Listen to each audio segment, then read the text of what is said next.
Samuel L. Jackson's encouraging, basically talking to Kendrick Lamar in each one of those little segments that he came back on camera. Yeah. I was watching it and, damn, I was like, is that Serena Williams? It was the halftime show, and we really probably don't even have enough time to get to all of our thoughts on this, but I was telling the Prophet that on the way in, I was listening to my old friend and still my friend, just up the street from us right now, Donovan Lewis on the Ticket. And Donovan said people either loved that show or hated that show. And I got to be honest with you, I kind of screamed at the radio, and I'll tell Donovan next time I see him, I didn't either. I didn't love it or hate it. I was watching the younger people in our group, especially the younger women, and they were all kind of dancing, and they knew, the words to the song. To be honest with you, I honestly really couldn't understand many of the words to the songs. Like I did say at one point, I go, wow, I think the censors got the halftime show off because I just heard bitches and shake these nuts. So I don't think we usually say those words on TV, but, they did. Yeah, so it was only Sunday. It's not like the yeah. Everybody had already been to church. They got But my son is of the age now where he's expanding his musical likes, and Kendrick Lamar is high on his list, and Henry's into the feud with Drake.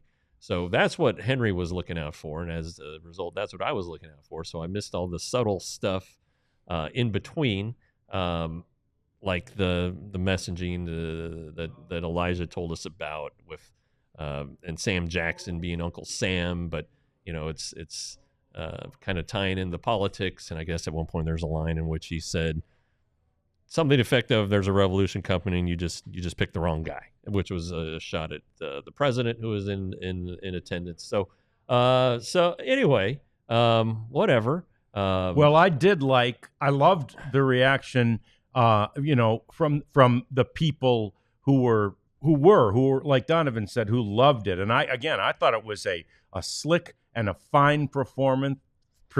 I thought SZA was great. And I don't know if she was a complete surprise. She was a surprise for those of us that were in our room watching.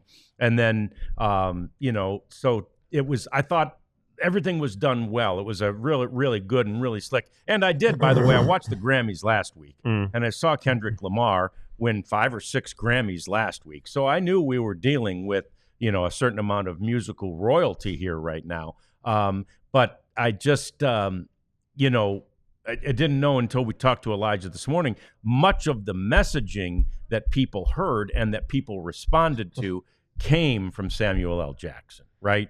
And in his lines that all of us could understand, and obviously you can understand those words, I just didn't get their context. And those were the shots. Samuel L. Jackson's encouraging, basically talking to Kendrick Lamar in each one of those little segments that he came back on camera. Yeah. I was watching it and, damn, I was like, is that Serena Williams? Yeah, that's right. And it was. It was. And so that was another veiled shot at Drake. And, Elijah was telling us all about this. There's a lawsuit between the two. And, I guess Drake had threatened Kendrick, kind of daring him to say it. And if he did, he would ratchet up the terms, lawsuit, the terms of the lawsuit. And, sure enough, I heard the lyrics A minor, and I heard that one too. My son was like, caught damn, that one. And I was like, all right, I get it. Yeah, I get that at least. So well, anyway. and the Prophet explained to us, and I absolutely noticed and liked, frankly, the American flag that was made on the stage with the dancers. And the Prophet was telling us basically, so you've got sort of many entendres there, maybe triple, quadruple entendre, but you had the red and the blue. Of course, that's the Republicans and the Democrats. You had the white trying to unify it, but then the flag, Kendrick was right in the middle, and the flag was split.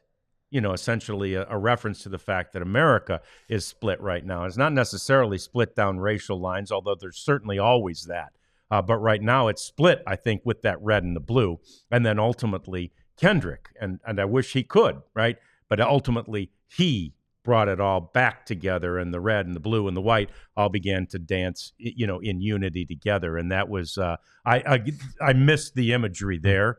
But when the prophet explained it, I loved it. I kind of saw it, right? I didn't think of it in those exact terms, but I definitely noticed it. I didn't.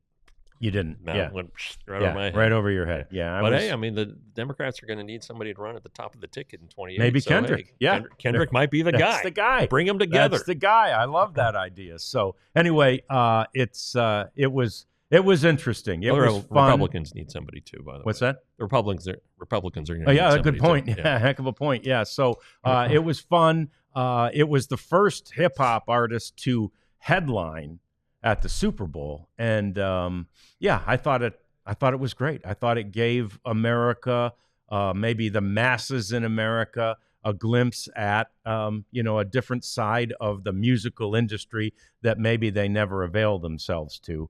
Really, myself included. So, and it was nice to have the prophet explain it all to me. So, anyway, I don't think we've done a very good job explaining it to you. Terrible. Because we have no credibility. To call us neophytes at this speech is very, very that would be a stretch. We're worse than neophytes. But anyway, we got to get the prophet on here one day. He can explain it, by God. So hey, we just got a thumb down. So we got some reaction about this. Good conversation. I'm glad. We all silly like the mayor.